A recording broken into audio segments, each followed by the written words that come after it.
ছাগল কিভাবে ঘাস খাচ্ছে। তো আমার কাকু ভাই চলে গেছিল। ও কচু শাক, আসলে কচু শাক তো সেই আসলে কচু শাকের মতন ভিটামিন খুব কমই আছে আর কি। কচু শাক আমারও অনেক পছন্দ। তো আমার কাকু ভাই দাঁড়িয়ে ছিল যে আমি ভিডিওটা 2 মিনিট শেষ হয়ে গেছিলো, তারপরে ওইটা সেভ করলাম। সেভ করার জন্য উনি আমাকে নিয়ে গেলো আর কি, দাঁড়িয়ে পড়ছিল। তো দেখতে পাচ্ছেন এখন যাচ্ছে সামনের দিকে। এদিকে আবার কিছু আপনার বাড়িঘর আছে আর কি। এটা হচ্ছে হিন্দু পট্টি এলাকা। এখানে কিছু বাড়িঘর আছে, বেশি একটা বাড়িঘর নেই। তো দেখেন বাড়ির আঙ্গিনাতে আপনার কত সুন্দর সুন্দর সবজি লাগিয়েছে। আসলে আপনাদেরকে বলবো, যারা আমার আপুরা আছেন তারা অবশ্যই আপনার বাড়ির আঙ্গিনাতে সবজি লাগানোর চেষ্টা করবেন। তো তাহলে আপনার বেশি একটা কিনে খেতে হবে না। আপনারা সব সময় আপনাদের গার্জেনের উপর ভরসা রাখবেন না, এত চাপ সৃষ্টি করবেন না স্বামীর উপরে আর কি, গার্জেনের উপরে বসে আপনারা কিছু লাগানোর চেষ্টা করবেন। দেখতে পাচ্ছেন যে দেখেন কত সুন্দর সবজি লাগিয়েছে বাড়ির আঙ্গিনাতে, অসাধারণ।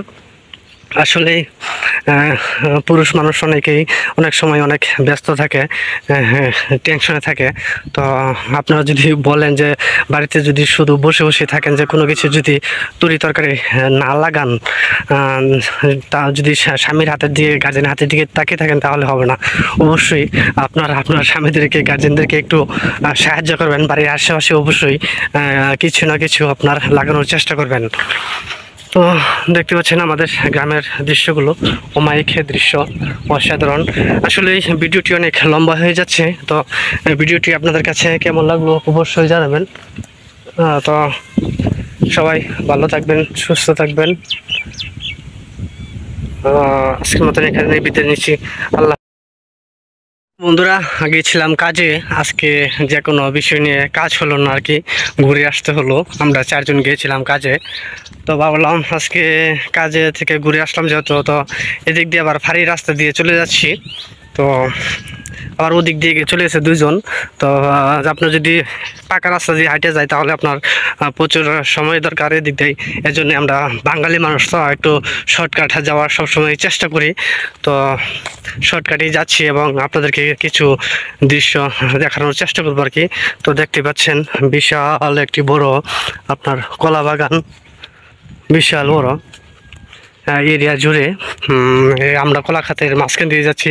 এদিক দিয়ে আবার জালি দিয়ে মানে জাল দিয়ে বেড়া দিয়ে রেখেছে, যাতে আপনার কোনো ছাগল গরু না এসে আপনার এই কলা গাছগুলো সাবার না করতে পারে। এর জন্য আপনার সুব্যবস্থা করে রেখেছে আর কি।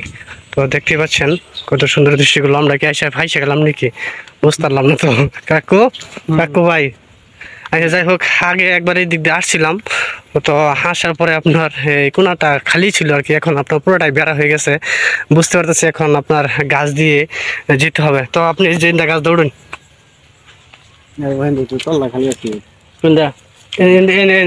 এনে উড়ুন। তো দেখেন আমরা কিভাবে এখন পার হবো আর কি। তো আপনাদেরকে একটু দেখানোর চেষ্টা করি। তো আমার কাকু বলে ভয় পাইছে, তো আমি দেখি এদিক দিয়ে যাইতে পারি কিনা। ওদিকটা চলে যাবেন। যাই হোক, ওদিক দিয়ে একটু ফাঁকা আছে, ওই দেখতে পাচ্ছেন কিভাবে চলে যাচ্ছে লুকিয়ে লুকিয়ে। ও অসাধারণ। যাই হোক, কাকুর বড় বুদ্ধি আছে আমার থেকে একটু বেশি আর কি। তো আমি গাছ বেয়ে উঠতে যেতে চেয়েছিলাম, কিন্তু এখন তল দিয়ে চলে আসলাম। যাই হোক, দেখেন কত সুন্দর দৃশ্যটা, অমায়িক দৃশ্য, ও অসাধারণ। কি সুন্দর প্রাকৃতিক দৃশ্যগুলো দেখতে পাচ্ছেন।